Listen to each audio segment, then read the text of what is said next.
আসসালামু আলাইকুম। গল্পের আলাপন চ্যানেলে আপনাদের স্বাগতম। পড়ছি কাঠগোলাপে আসক্তি, দ্বিতীয় পরিচ্ছেদ, পর্ব ৮-এর এটা শেষ অংশ। লেখনীতে ইশরাত তন্নি। আমি যখন সব হারিয়ে সর্বশান্ত, তখন আমার পাশে এসে দাঁড়ায় মামুন তালুকদার। মামুন আর আমার ডিপার্টমেন্ট ইভেন্ট সেম ইয়ার ছিল। তখন মামুনের সাথে আমার সখ্যতা গড়ে ওঠে। আরিফ কেন যেন মামুনের সাথে আমায় সহ্য করতে পারতো না। মূলত মামুনের সাথে মিশতে নিষেধ করতো, বলতো মামুন ছেলেটা ভালো না। কিন্তু ওই প্রথম আমি আরিফের কথা অমান্য করি। আমার খারাপ সময়ের সঙ্গী হয় মামুন। মামুন আমার অতীতে সবটা জেনে বড় ভাইয়ের মতো আমার দিকে সাহায্যের হাত বাড়িয়ে দেয়। বাকিটা পথ ওর পরিকল্পনা মতোই পাড়ি দিয়েছি আমি। শ্রেয়া চৌধুরী বুক চিরে দীর্ঘশ্বাস বেরিয়ে আসে। সেই দীর্ঘশ্বাসে মিশে আছে এক বুক আর্তনাদ। মামুন যখন জানতে পারে আমি আরিফকে ভালোবাসি, আরিফ অন্য মেয়েকে ভালোবাসে, তখন মামুন বিভিন্ন উপায়ে আরিফের সাথে ঘনিষ্ঠ হয়ে বন্ধুত্ব গড়ে তোলে। আরিফের সাথে গ্রামে যে পুঙ্খানুপুঙ্খভাবে সব খোঁজ খবর নিয়ে ঢাকা ব্যাক করে। মামুন আমাকে সবটা জানায়, সাথে এও বলে যে অবনী শেখের দুর্বলতা অতসী শেখ। আমাদের টার্গেট তখন অবনী ছেড়ে অতসী শেখ হয়। আরিফের ভাই, আই মিন অতসী শেখের হাজব্যান্ড আয়মান চৌধুরী খোঁজ নেই। আমরা দুজন। আয়মান ওর প্রথম স্ত্রীকে নিয়ে আনন্দপুর গ্রামে জেলা শহরে থাকতো। আমরা প্লেন সাজাই আয়মানকে আমরা মেরে দিব, আর আরিফের কাছে মিথ্যা প্রমাণ দিব, অবনীকে দোষী বানাবো। তখন অবনীকে কখনো বিয়ে করবে না আরিফ, কারণ আয়মান আরিফের কলিজার টুকরো ছিল। ভাই কম একটা সন্তানের মতো মানুষ করেছে আয়মানকে। মামুন শহরে যেয়ে বেশ কিছু টাকার বিনিময়ে একটা স্টকার রেখে আসে। এক সপ্তাহের মাঝে স্টকার থেকে আমরা চিঠি পাই, আয়মানের ওয়াইফ বাবার বাসায় যাবে শীঘ্রই। আমরা যেন ওখানে চলে যাই। নিউজটা পেতে আমরা শহরের উদ্দেশ্যে রওনা দিয়ে দিই। আরিফ তখন গ্রামে ছিল। ও তখন অভিনয়ের প্রতি বেশি আসক্ত হয়ে পড়েছে। অভিনয়কে এক পলক না দেখলে ওর নাকি রাতে ঘুম হতো না। আরিফের কথাগুলো আমার কাটা গায়ে নুনের ছিটা দিত। তারপর আমরা শহরে যেয়ে আমাদের প্ল্যান মতো গভীর রাতে আয়মানের বাসায় যাই। আমান একতলা বিশিষ্ট একটা বাড়ি ভাড়া করে থাকতো। কিন্তু ওখানে যে আমরা দুজন অবাকের সপ্তম পর্যায়ে পৌঁছেছিলাম। ওখানে উপস্থিত ছিল স্বয়ং অতসী। মামুন গ্রামের অতসীকে দেখেছিল বিধায় ওকে চিনতে অসুবিধা হয়নি। আয়মানের বুকে প্রথম ছুরিকাঘাত করেছিল অতসী নিজেই। তবে ভালোবাসার মানুষকে মারতে ব্যর্থ হয়েছিল। আয়মানকে হত্যা করে অতসী ভুলভাল বুঝিয়ে আমাদের সাথে নিয়ে সেই স্টকারের বাড়িতে উঠেছিলাম আমরা। অতসী তখন কেমন একটা অদ্ভুত আচরণ করত। দিন দুই পরে আমরা বুঝতে পেরেছিলাম অতসী নিজের ভালোবাসার মানুষের মৃত্যুটা সহ্য করতে না পেরে মানসিক ভারসাম্য হারিয়েছে। ওর দ্বারা আর ওই ঘটনা প্রকাশ সম্ভাবনা ছিল না। তবে আমাদের মনের মাঝে ভয় তো ছিলই। বলে না বলে না, চোরের মন পুলিশ পুলিশ। তাই আমরা সেই সিদ্ধান্ত নিই অতসীকেও মেরে দেব। অতসী শ্বাসরোধ করে মেরে তোমাদের ওই বিষ্ণু নদীতে ভাসিয়ে দিয়েছিলাম আমরা। অতসী মারার সময় অতসী মুচকি হেসেছিল। ওর অচল মস্তিষ্ক হয়তো উপলব্ধি করতে পেরেছিল ওর ক্লেশপূর্ণ ব্যর্থ জীবনে অবশেষে সমাপনী রেখা টানতে চলেছে। ওকে ওর নিষ্ঠুর নিয়তি থেকে মুক্তি দিতে চলেছি আমরা। নিষ্পাপ অতসী সহ ওর অনাগত বাচ্চাকে মেরে আমি রাতে রীতিমতো ঘুমাতে পারলাম না। কত শত রাত ভয়ঙ্কর স্বপ্ন দেখে জেগে উঠেছি আমি। অতসী যেন প্রতি রাতে আমাকে নিতে আসতো। ওর নিষ্পাপ বাচ্চার কান্নার শব্দ আমাকে সবসময় তাড়া করে বেড়াতো। আমি শুয়েও দু চোখের পাতা এক করতে পারতাম না। নির্ঘুম কাটতো আমার রজনী। পুরো শহর যখন গভীর তন্দ্রায় তলিয়ে থাকতো, আমি তখন আমি নিশাচর প্রাণীদের সাথে জেগে থাকতাম। বেলকনিতে বসে দীর্ঘ একটা সরবরি কাটিয়ে দিতাম। আমি দেখতে পেতাম আমার যাতনা অদূরেই দাঁড়িয়ে অতসী খিলখিল করে আসছে। সে হাসিতে যেন মুক্তির ঝড়ও পড়তো, ঝরে পড়তো। আমার সুন্দরী মেয়ে আমি জীবনে কম দেখেছি। আমার জন্য সেসব দিনগুলো খুব দুর্বিষহ হয়ে উঠেছিল। আর হ্যাঁ, আমাদের সাথে চৌধুরী পরিবারের একজন সদস্য শুরু থেকে শেষ পর্যন্ত ছিল। ওর সাহায্য ছাড়া এত কিছু করা আমার পক্ষে সম্ভব ছিল না। মেরিমা চোখ মুখ কঠিন হয়ে ওঠে। চাহনিতে অগ্নুস্ফুলিঙ্গ ঝরছে, চোখে কার্নিশ বেয়ে লোনা পানি গড়িয়ে পড়ে। তা দেখে শ্রেয়া চৌধুরী মলিন হেসে পুনরায় বলতে শুরু করে, এভাবে প্ল্যান অনুযায়ী সব কাজ শেষ করে আরিফের কাছে অবনীশকে দোষী বানিয়ে দিই আমরা। অবনী তার মধ্যে 2 দিন মিসিং ছিল, অতসীকে খুঁজে বেরিয়েছে আর সেটাই আমাদের কাজে লাগিয়ে দিই। এমনিতেও অতসীর সাথে করা অন্যায়ের জন্য আয়মানের উপর একটা ক্ষোভ জমেছিল অবনীর মনের গহীনে। সেটা গ্রামের সবাই কম বেশি জানতো। আরিফ নিজের আদরের ভাইকে হারিয়ে আত্মভোলা। ওর ওই এলোমেলো মস্তিষ্কে অভিনয়কে নিয়ে বিষ ছড়িয়ে দিয়েছিলাম। বলেছিলাম আয়মানকে অভিনয় হত্যা করেছে। সেটা সহ্য করতে না পেরে অতসী নদীতে ডুবে মারা যায়। আমাদের প্ল্যান সাকসেসফুল হয়েছিল। সবটা জেনে আরিফের অন্তরাত্মা প্রতিশোধের আগুনে জ্বলে ওঠে। মস্তিষ্ক অভিনয়ের সাথে নীরব যুদ্ধ ঘোষণা করে বসে। আরিফ অভিনয়কে বিয়ের প্রস্তাব দিয়ে বিয়ে আসবে বলে পবিত্র মনে মেয়েটাকে ফেলে রেখে ঢাকাতে চলে যায়। এদিকে নির্দোষ মেয়েটা জানতেও পারে না তার সাথে এমন অবিচারের কারণ কি।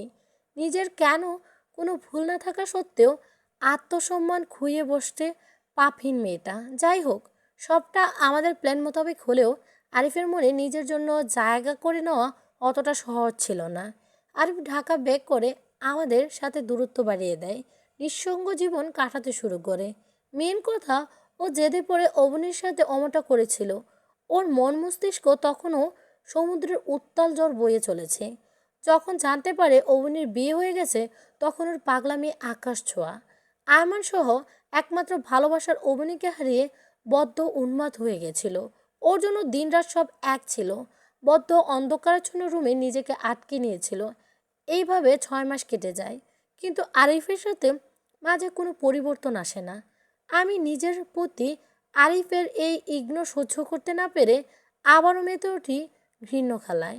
যার মধ্যে এত কিছু করলাম, নিষ্পাপ আমিটা এতগুলো পাপের বোঝা নিলাম, তাকে কি করে নিজের থেকে চিরতরে হারিয়ে যেতে দেই। ওর মধ্যে একদিন আমার মামুনের কথা অনুযায়ী আরিফের বাসায় যাই। আরিফের খাবারের সাথে ঘুমের ওষুধ মিশিয়ে নিজের কুমারিত্ব হারানোর ড্রামা করি। সেই ঘটনার পরে আরিফের মনের বিরুদ্ধে যে আমাকে বিয়ে করতে বাধ্য হয়। বিয়ের পরও আমাকে একটা বছর কোনো স্পর্শ করে না। আমার বেডরুম আলাদা ছিল, তবুও আমি কখনো ধৈর্যহারা হইনি। এত কষ্ট করে পাওয়া আমার শখের পুরুষকে এত সহজে কি করে হারাতে দেই বলো তো? আর তোমরা কিনা আরিফকেই আমার কাছ থেকে কেড়ে নিতে চাচ্ছ। আপনাদের প্রত্যেকের পরিণতি খুব ভয়ঙ্কর হবে। মেহেরিমা শান্ত তেজি কণ্ঠস্বর, অথচ যা যেন শ্রেয়া চৌধুরীর উপর প্রভাবই ফেলে না। উনি উল্টো মুচকি হেসে বলেন, সেটা দেখার জন্য তাহলে তো শেষ পর্যন্ত ওয়েট করতে হয়। ঠিক বলছি না? অতীত আবারও পুনরাবৃত্তি হবে। তুমি এবার আমার মা অবনী শেখের জায়গায় আপনি থাকবেন। আমার সাথে পারবে না মেয়ে। আমি আমার ধ্বংস স্বচক্ষে দেখে হাসি, আর তুমি আমাকে সরবরাহ হওয়ার ভয় দেখাও।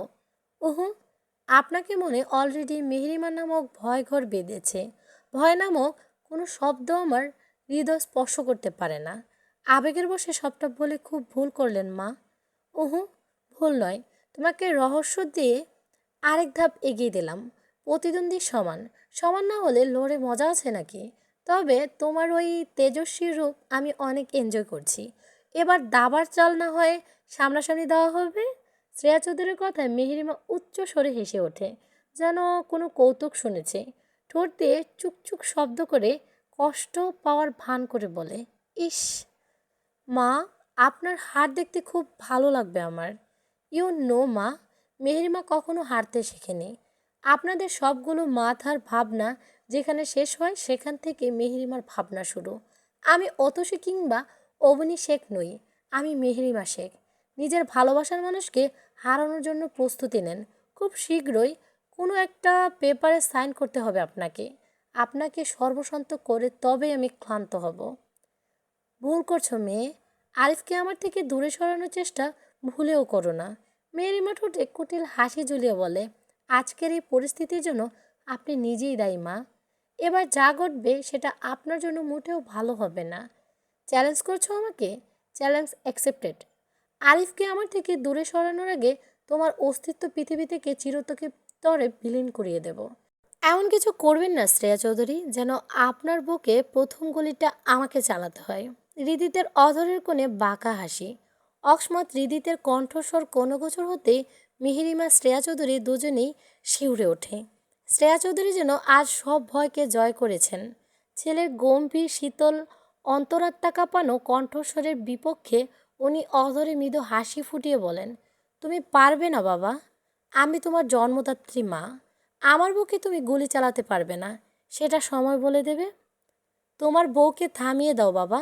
বেশি উড়লে পাখা ভেঙে মাটিতে থুবড়ে পড়বে। হৃদিতের অ্যানাবেলার দিকে চোখ তুলে তাকানোর সাহস ওই বাস্টার্ডের নেই। ইভেন আপনাদের কারোর নেই। এক পর্যায়ে এসে শ্রেয়া চৌধুরীর চাহনি পরিবর্তন হয়। চোখে মুখে আতঙ্ক ফুটে ওঠে। কাঁপা কাঁপা কণ্ঠে বলে, তুমি কার কথা বলছো হৃদিত? যার কথায় আপনারা এতগুলো মানুষ প্রতিনিয়ত নেচে চলেছেন? ইভেন যে নিজেকে আন্ডারওয়ার কিং মনে করে? তবে সে জানে না, সে যে জগতের রাজা সেই জগতের মহারাজা হৃদিত চৌধুরী। হৃদিতের এত শান্ত রূপ মেহরিমার ঠিক হজম করতে পারছে না। মেহরিমার ষষ্ঠ ইন্দ্রিয় হলক করে জানান দিচ্ছে এটা সমুদ্র আশঙ্কনীয়ভাবে গর্জে ওঠার পূর্বাভাস। আর আন্ডারওয়ার বলতে তবে কি মেহরিমার দেখার বাইরে আরও কিছু আছে? আর হৃদিত? মেহরিমা যা ভাবছে তবে কি সেটাই ঠিক, নাকি তার উল্টো সবটা? হৃদিতকে মেহেরিমার কাছে এসে সুবিশাল গভীর সমুদ্রের মতো মনে হয়, যেখানে লুকিয়ে আছে শত শত রহস্য। সেই রহস্যের কুলকিনারা কখনোই খুঁজে বের করতে পারবে না। মেহরিমার মস্তিষ্ক অগোছালো হয়ে ওঠে। শ্রেয়া চৌধুরী দরদরিয়ে ঘামতে শুরু করেন। কিছু একটা ভেবে বলেন, তা তাহলে তুমি শি স্ট্যাঞ্জার? শ্রেয়া চৌধুরীর ভয়াত্ম আশ্চর্যান্বিত কণ্ঠস্বর। হৃদিত শ্রেয়া চৌধুরীর কথায় কোনো প্রত্যুত্তর করে না। ভাব এমন যেন কথা শুনেই নি। মেহরিমার দিকে পূর্ণ দৃষ্টি মেলে তাকায়। মুখে বলে, আমি ত্রিদুকে রাতের খাবার রুমে নিয়ে আসতে বলছি, তুই ফ্রেশ হয়ে আয়। মেহরিমা নিজের মাঝে নেই। অন্যমনস্ক হয়ে আকাশের দিকে একদৃষ্টিতে তাকিয়ে আছে। হৃদিত মেহরিমার মস্তিষ্কে বয়ে চলা ঝড় অনায়াসেই বুঝতে পারে।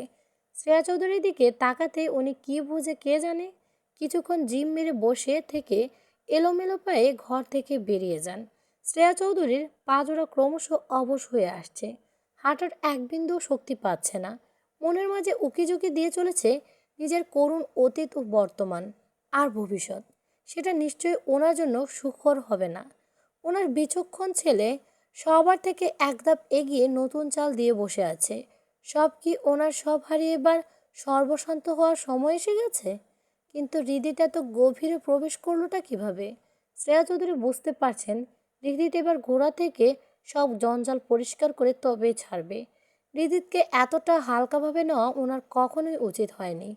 তবে এত সহজে তো হাল ছেড়ে দেওয়া যাবে না। নিজের অস্তিত্ব টিকিয়ে রাখতে শেষ পর্যন্ত লড়তে হবে। এবার না হয় লড়াইটা মা ছেলের মাঝেই হবে। শ্রেয়া চৌধুরীর মস্তিষ্ক ক্ষিপ্ত হয়ে পড়ে। নিজের ঘরে না যেয়ে ছাদের উদ্দেশ্যে হাঁটা ধরেন। প্রকৃতির নির্মল বাতাস যদি মনের ব্যথা কিছুটা কমাতে পারেন, মস্তিষ্কের রক্তক্ষরণ বন্ধ করতে পারে। হৃদিত রুমে দরজা লক করে মেহরিমার পাশে এসে বসে। মেহরিমার ডান হাতটা পুরুষালী হাটের মুঠোয় পড়ে নেয়। হৃদিতের স্পর্শে মেহরিমার ধ্যানচ্যুত হয়। হৃদিতের দিকে তাকিয়ে ফুপিয়ে কেঁদে ওঠে। ওরা আমার নিষ্পাপ খালামণিকে বাঁচতে দেয়নি।